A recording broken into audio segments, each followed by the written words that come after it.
যে কজন ব্যক্তিত্ব জীবিত অবস্থায় কিংবদন্তি হবার সৌভাগ্য অর্জন করেছিলেন তাদের মধ্যে অন্যতম ছিলেন বিশ্বের অন্যতম শ্রেষ্ঠ মল্লবীর গোবর গুহ।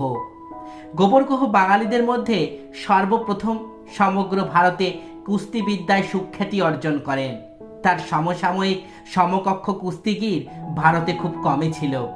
বাংলার এই বিশ্বখ্যাত কুস্তিগীর গোবর গুহ জন্মগ্রহণ করেছিলেন 1892 সালের 12ই মার্চ কলকাতায় মসজিদ বাড়ি স্ট্রিটে এক পালোয়ান বাড়িতে।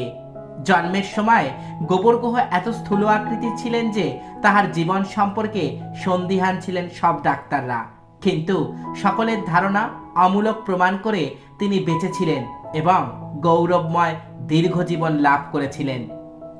গোবর গুহের প্রকৃত নাম ছিল যতীন্দ্রচরণ গুহ, তবে ডাকনামেই তিনি বিশেষ পরিচিত ছিলেন। তার পিতামহ অম্বিকাচরণ গুহ ছিলেন সুখ্যাত কুস্তিগীর। অম্বিকাচরণ গুহই বাঙালিদের মধ্যে প্রথম কুস্তিগীর যিনি কুস্তিতে সমগ্র ভারতবর্ষে সুনাম অর্জন করেন।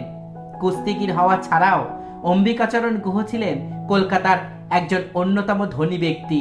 পারিবারিক কুস্তির পরম্পরা বজায় রাখার জন্য তিনি অকাতরে অর্থ ব্যয় করে গেছেন।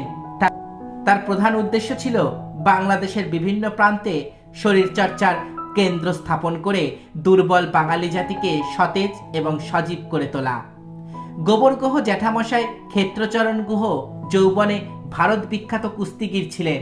কলকাতায় তার প্রধান আখড়া ছিল। কলকাতা ও পশ্চিম অঞ্চলের নামকরা কুস্তিগীরদের আড্ডা ছিল এই আখড়া। গোবর গুহ যখন 13 বছর বয়স তখন তার জ্যাঠামশাইয়ের মৃত্যু হয়। তারপর কুস্তির চর্চা এবং বংশের মর্যাদা ধরে রাখার মতন উপযুক্ত আর কেউ ছিল না।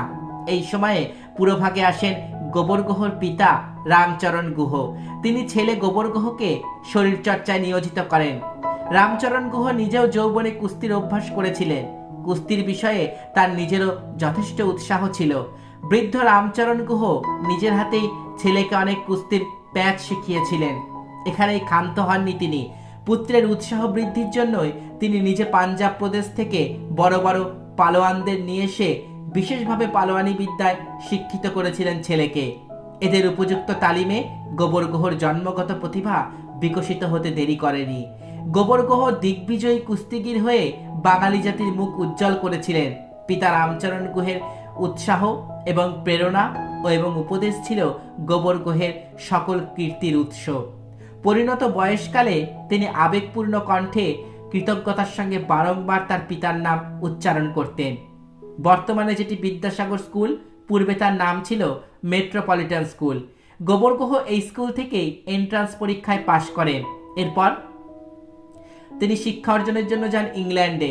পরে আমেরিকা থেকে ডাকযোগে সমাজবিজ্ঞান, মনোবিজ্ঞান এবং স্বাস্থ্যবিজ্ঞান বিষয়ে শিক্ষা গ্রহণ করেন।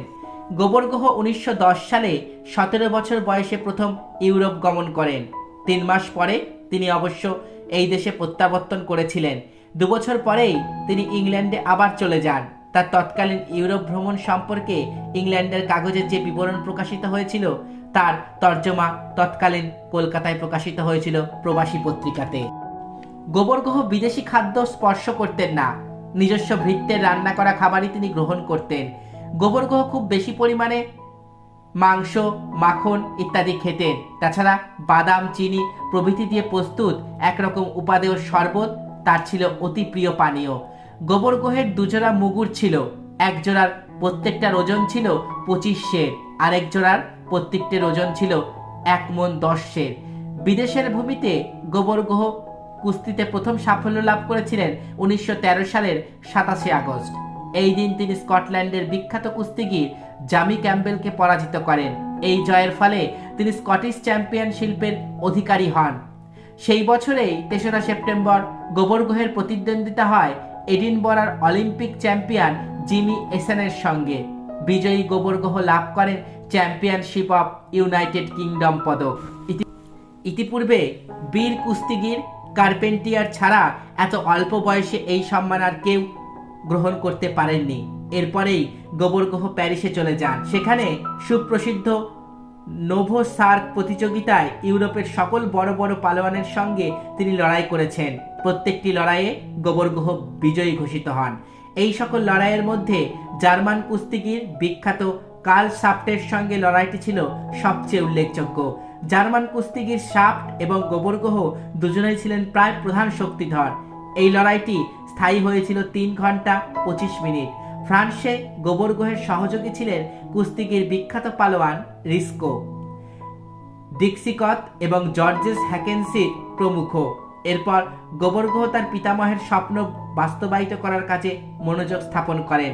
স্বদেশের ছেলেদের শরীরচর্চার অনুশীলনের কারণে কলকাতায় নিজস্ব ব্যায়ামাগার স্থাপন করেছিলেন গোবরগোহ। বিভিন্ন স্থান থেকে উৎসাহী তরুণগণ তার শিষ্যত্ব গ্রহণ করেন। 1970 সালে পরলোক গমন করেছিলেন বিখ্যাত বাঙালি কুস্তিবীর গোবরগোহ। বন্ধুরা, আজ আমি আপনাদের বললাম বিখ্যাত কুস্তিগির গোবরগোহের জীবনের গল্প। আশা করি ভিডিওটি আপনাদের ভালো লেগেছে।